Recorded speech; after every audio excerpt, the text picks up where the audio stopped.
erro 2 é a gente não saber o papel do adulto e do bebê na introdução alimentar.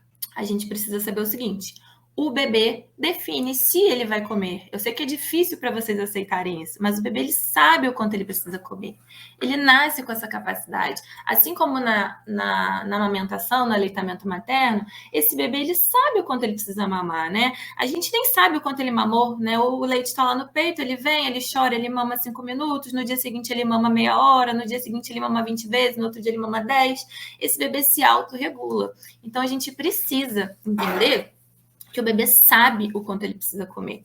O bebê tem capacidade de saber quantas calorias ele precisa ingerir, tá? E o adulto é o responsável por definir o que o bebê vai comer, aonde, em que local esse bebê vai comer, né? Quando, que horas, em que rotina de horário, em que rotina alimentar esse bebê vai comer, tá? Então, o bebê ele não pode ser obrigado a comer mais do que ele quer, que é o que muito acontece. Isso é um grande erro da introdução alimentar.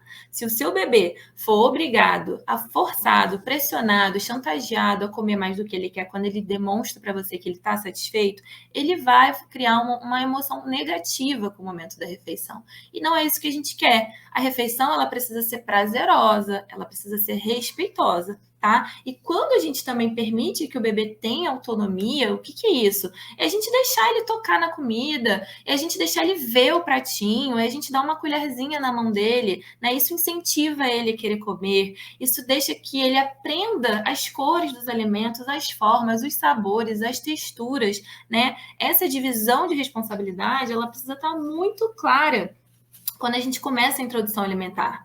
Então, não adianta a gente achar que a gente pode definir o quanto esse bebê vai comer. Uma pergunta que eu recebo muito é essa: quanto que eu tenho que botar no prato? Quanto esse bebê vai comer? A gente não tem essa opção.